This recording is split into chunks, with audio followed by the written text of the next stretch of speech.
कृष्णाय वासुदेवाय हरये परमात्मने प्रणताक्लेशनाशाय गोविंदाय नमो नमः। नमस्कार, स्वागत है आपका आचार्य वाणी में। मैं आचार्य विक्रमादित्य आपके साथ हूं और आज का विषय हमारा है वृषभ राशि वालों के लिए कैसा रहेगा नवंबर का अंतिम भाग में ग्रहों का योग आपके लिए क्या खेल खेलने वाला है। देखिए, वृषभ राशि वालों, आपकी राशि के अनुसार से हम बात कर लें तो ये नवंबर का अंतिम भाग आपके लिए मिक्स सा रहता दिखाई दे रहा है। कुछ दिन तो बहुत अच्छे दिखाई दे रहे हैं, लेकिन कुछ दिन विशेष तौर पर सावधानी भरे रहेंगे। धन आने के बजाय कुछ जाने के योग भी बन सकते हैं, तो ध्यान से रखिएगा। तो कैसे कुछ समय का उपयोग करना है, रास्ता थोड़ा सा पथरीला है। यदि सोच समझ के काम करेंगे तो बहुत सुंदर तरीके से ज्योतिष का लाभ लेते हुए कार्य करेंगे, तो समझते हुए कार्य करने से आपको लाभ हो सकता है।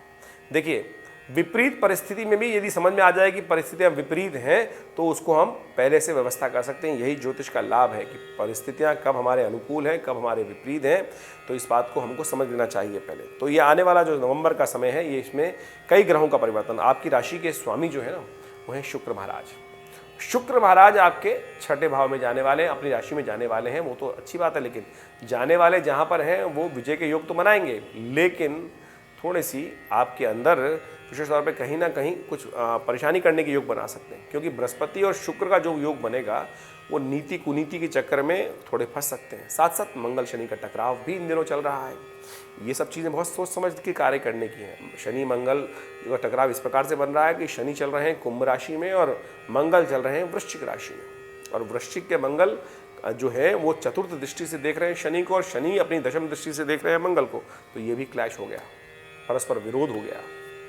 तो ऐसे में झगड़ों से बचते हुए रहने के काम करने का आपको प्रयास करना चाहिए। वृषभ राशि वालों, बेकार के झगड़ों में ना पड़े, थोड़ी युक्ति चाणक्य नीति से काम करने का प्रयास करना चाहिए। ब्लंटली किसी चीज़ को रिव्यूज ना करें। मंगल ऐसा है कि जो आपको थोड़ा एग्रीवेट करेगा और अननेसेसरी लोगों के झगड़ों में, दूसरों के कामों में न फंसे, अपने आप काम से काम रखते हुए कार्य करेंगे तो बहुत अच्छा रहेगा। सिलसिलेवार तरीके से समझ लें कैसा आपको उपयोग करना है इन दिनों समय का। तो सबसे पहले बात कर लेते हैं तिथि के अनुसार से 23 तारीख की। तो 23 नवंबर को ग्रहों की गणना दिखा रही है बृहस्पतिवार का अवसर। उस दिन देव उठनी एकादशी, सबसे श्रेष्ठ एकादशियों में एकादशी है। कार्तिक की जो एकादशी आती है, शुक्ल पक्ष की एकादशी, देव शयन से भगवान जो है वो देवता उठते हैं। भगवान विष्णु शैया से जागकर फिर यानी विश्राम से हटकर संसार का आधिपत्य पुनः प्राप्त करते हैं और शिव से, और फिर संसार का पालन करने की जिम्मेदारी निभाते हैं। तो बड़ा सुंदर योग बन रहा है। ऐसे में भगवान विष्णु का पूजन करना चाहिए। ग्रह योग की यदि हम आपकी राशि के अनुसार से बात करें तो लाभ की स्थिति अच्छी बनती दिखाई दे रही है। आप यदि कार्य करेंगे, बस एक बात ध्यान रखना है, फक्कड़ किस्म के लोगों से दूर रहें। जो रमते जोगी होते हैं, कभी इधर कभी उधर, ऐसे लोगों से दोस्ती इन दिनों नुकसान दे सकती है। ऐसे कभी पुराने दोस्त मिलने भी आ जाएं। कोई ऐसा व्यक्ति आपको पता होता है कौन ऐसा व्यक्ति है, तो उससे दूर रहते हुए कार्य करने का आपको प्रयास करना चाहिए, नहीं तो वो नुकसान दे सकता है। बहुत सारे लोग आ सकते हैं, भैया कुछ हेल्प कर दे, बस उनसे बच के रहिएगा, नहीं तो वो नुकसान के योग बनाएंगे। फिर सावधान करते हुए काम करें। एकादशी है, भगवान विष्णु का पूर्ण श्रद्धा के साथ पूजन करें। तुलसी विवाह यदि कर सकें, भगवान विष्णु पर तुलसी अर्पित कर सकें, तो ये सुंदर उपाय है। इस दिन अवश्य करने का प्रयास करना चाहिए। एक बात का ध्यान रखिएगा, अंशुज साय के रूप में ये तिथि विद्यमान है, लेकिन इस दिन भद्रा विद्यमान हो गई है, जो सुबह 10 बजे से लेकर रात्रि में 9 बजे तक रहेगी। तो सुबह कोई नया कार्य करना हो, इस तिथि का लाभ लेना हो, तो 10 बजे से पहले ही ठीक है। 10 बजे के बाद तो भद्रा है, फिर वो कष्ट देगी, नुकसान देगी, विघ्न के योग बनाएगी। 24 नवंबर को ग्रह गणना दिखा रही है शुक्रवार का अवसर, द्वादशी तिथि, और ग्रहों का योग आपके लिए बड़ा अनुकूल है। सुबह तो बड़ी श्रेष्ठ दिखाई देती है, 4 बजे तक का समय अच्छा है। 4 बजे के बाद कहीं ना कहीं कष्ट होने के योग बन सकते हैं, नुकसान की स्थिति बन सकती है। गाड़ी भी बहुत सावधानी से चलाइएगा। जुर्माना कटने के योग दिखाई देते हैं, कहीं ना कहीं किसी न किसी भाव से कोई नुकसान के योग बन सकते हैं। तो आने वाले 2-3 दिनों में सावधान रहना चाहिए आपको। उपाय क्या किया जाए? उपाय सबसे श्रेष्ठ है कि गौ पूजन कर लें तो अच्छा रहेगा। और साथ साथ यदि मिठाई, दोस्तों में मिठाई का वितरण कर सकें तो ये भी अच्छा रहेगा। सफ़ेद चीज़ों का वितरण कर सकते हैं। एक सफ़ेद रुमाल अपने साथ रखना भी ये अच्छा उपाय रहेगा। इसको रेशमी वस्त्र अपने साथ रखना ये भी अच्छा उपाय रहेगा। मैं 25 तारीख के दिन बात करें तो उस दिन शनिवार का अवसर, त्रयोदशी तिथि, और इस दिन शनिवार और प्रदोष का योग बन गया है। यानी त्रयोदशी शाम को जिस दिन विद्यमान हो, सायंकाल में, तो प्रदोष का योग बनता है।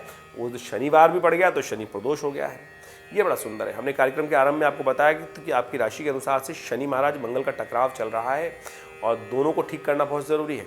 तो एक उपाय कर लीजिए आपकी राशि के अनुसार से। शाम के समय हनुमान चालीसा का पाठ, सुबह सुबह हनुमान चालीसा का पाठ, ये आप जिस रूप में करने हनुमान जी को इस दिन चोला जरूर चढ़ाएं।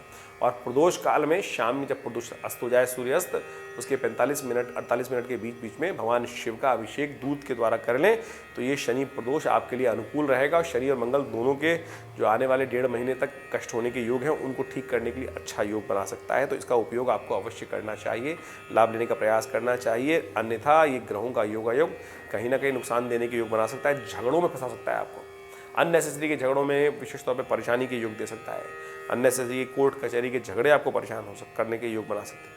विपरीत स्थिति होगी लेकिन विजय आपकी होने के योग भी बनते दिखाई दे रहे हैं, इसलिए चिंता करने की ज़रूरत नहीं है। लेकिन फिर भी झगड़े में समय बर्बाद होता है, इस बात का भी ध्यान रखना चाहिए आपको। और ग्रहों के योग को आगे बात करें तो 26 नवंबर को रविवार का अवसर पड़ रहा है, चतुर्दशी तिथि है और उस दिन ग्रहों का परिवर्तन, बुद्ध महाराज भी परिवर्तन की तरफ जा रहे हैं और बुद्ध महाराज जाएंगे आपके अष्टम भाव से निकलकर नवम भाव में, सप्तम भाव से निकलकर अष्टम भाव में।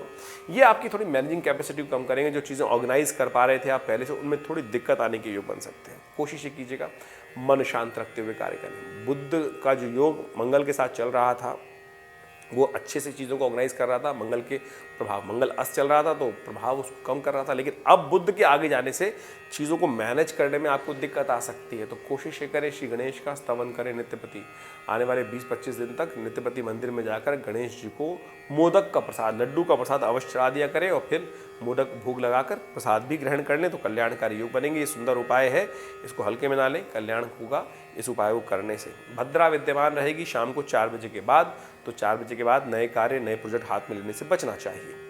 वहीं 27 तारीख की हम बात करें तो उस दिन विशेष तौर पर सोमवार का अवसर है, पूर्णिमा तिथि है, बड़ी सुंदर तिथि है, कार्तिक पूर्णिमा, देव दिवाली के ही वास्तविक दिवाली है। राम जी के आने पर जो दिवाली बनी तो वो तो उनके बाद बनी, उनके शुभ आगमन पे बनी, लेकिन दिवाली वास्तविक तौर पर यही कही जाती है जिसको देव दिवाली के रूप में देवता भी मनाते हैं जिस दिवाली को। तो बड़े सुंदर तरीके से आज ये इसका मान्यता लोप हो गई है धीरे धीरे, लेकिन पुनः यूपी में फिर दोबारा सुंदर तरीके से देव दिवाली का योग बनना शुरू हो गया है पिछले 4-5 सालों से। तो सुंदर तरीके से आज भी अपने घर में गुरु पर्व है, गुरु नानक देव जी का जन्मदिवस है, आनंद भाव से सुंदर तरीके से घर में दीपों की बलि चलाएं, देवताओं का पूजन करें, भगवान विष्णु का पूजन करें, कृष्ण जी का पूजन करें, संपूर्ण प्रकार से देवताओं को, महालक्ष्मी को प्रसन्न करने की सुंदर रात्रि है। इस दिन कहा जाता है देवता स्वयं इस धरा पर आते हैं और जो उनका पूजन करते हैं उनके कल्याण के योग बनते हैं, आगे बढ़ने के योग बनते हैं।